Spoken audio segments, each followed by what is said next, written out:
بسم اللہ الرحمن الرحیم۔ السلام علیکم ورحمۃ اللہ وبرکاتہ۔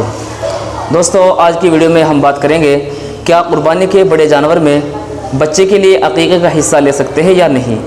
ہمارے مسلمان حضرات اس میں کنفیوز رہتے ہیں اور دو طبقے کے لوگ ہوتے ہیں مسلمانوں میں، ایک وہ ہیں کہ جو منع کر رہے ہیں اور ایک وہ ہیں کہ جو اس چیز کو اپنے علماء کرام سے پوچھ کر کے وہ اس میں حصہ لے رہے ہیں تو وہ اس کو غلط ٹھہراتے ہیں کہ آپ نے غلط کیا ہے۔ اس میں کہتے ہیں کہ بھائی آپ نے یہ کیا بکرے کیوں نہیں لے کر کے آئے، بکری کیوں نہیں لے کر کے آئے۔ بڑے جانور میں عقیقے کا حصہ نہیں مانا جاتا ہے، قربانی کے بڑے جانور میں عقیقے کا حصہ نہیں لے سکتے ہیں۔ تو اس مسئلے کی صحیح وضاحت کیا ہے، اس مسئلے کے بارے میں صحیح تحقیق کیا ہے؟ دیکھیے، اس مسئلے کا جواب یہ ہے، سب سے پہلے تو ہمیں عقیقے کے متعلق سمجھ لینا چاہیے کہ عقیقہ کہتے کس کو ہیں۔ عقیقہ کا نام ہے اس چیز کا کہ اللہ کے نام پر جانور کو ذبح کرنا بچے کی حفاظت کے لیے۔ جب بچہ پیدا ہو جائے تو 7 دن کا جب بچہ ہو جائے تو اس کے سر کے بال مونڈ دیے جائیں اور اس کے بالوں کے برابر سونا یا چاندی صدقہ کر دیا جائے، اور اس بچے کا عقیقہ کرنا یہ مسنون اور مستحب ہے۔ اللہ کے نبی صلی اللہ علیہ وسلم نے اپنے نواسے حضرت حسن اور حضرت حسین رضی اللہ تعالی عنہما کا عقیقہ فرمایا 2 بکروں کے ذریعے سے۔ ایک روایت میں آتا ہے کہ 1 مینڈھے کے ذریعے سے بھی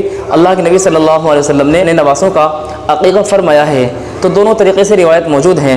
بہرحال ہمیں سیرت نبوی سے اور سنت نبوی سے ہمیں یہ تعلیم مل رہی ہے کہ عقیقہ کرنا یہ مسنون اور مستحب ہے، اور شریعت نے ہمیں اس چیز کا حکم دیا ہے کہ لڑکے کے لیے 2 بکرے ہو جائیں اور لڑکی کے لیے 1 بکری ہو جائے یا 1 بکرا ہو جائے، یا لڑکے کے لیے بکرا یا بکری کوئی بھی ہو، اس سے کوئی پرابلم نہیں ہے۔ لیکن اگر کسی کی گنجائش 1 بکرے کی ہے لڑکے کے لیے تو وہ لڑکے کے عقیقے میں 1 بکرا بھی کر سکتا ہے، اس کا عقیقہ مان لیا جائے گا۔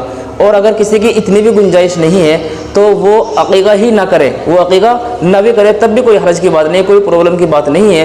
عقیقہ اس لیے کیا جاتا ہے کہ بچے کی حفاظت ہو جائے، بچہ اللہ بلا سے دور رہے، اس وجہ سے عقیقہ کیا جاتا ہے۔ اگر کوئی شخص یہ چاہتا ہے کہ میرا بچہ محفوظ رہے بیماریوں سے، پریشانیوں سے، آفتوں سے، تو وہ عقیقہ کر لے۔ تو اس کا طریقہ یہ ہے کہ سب سے پہلے تو ہمیں شریعت سے جو ملتی ہے تعلیم وہ یہ ہے کہ 2 بکرے کے ذریعے سے عقیقہ کرے اگر لڑکا ہے تو، اور اگر لڑکی ہے تو 1 عدد ہونا چاہیے، بکرا ہو یا بکری ہو۔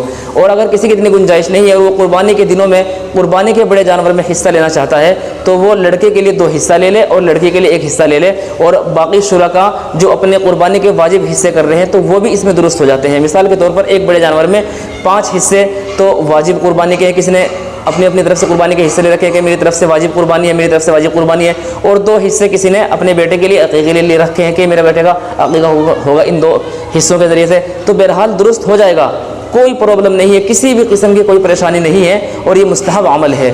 امید ہے بات آپ کی سمجھ میں آ گئی ہوگی اور کنفیوز ہونے کی کوئی ضرورت نہیں ہے، عقیقہ ہو جاتا ہے۔ آپ کے بھی کوئی مسائل ہو، کوشچنز ہو، کمنٹ باکس میں لکھ کے اگلی ویڈیو میں انشاءاللہ ضرور اس کو بتایا جائے گا۔ تب تک کے لیے اجازت، السلام علیکم ورحمۃ اللہ وبرکاتہ۔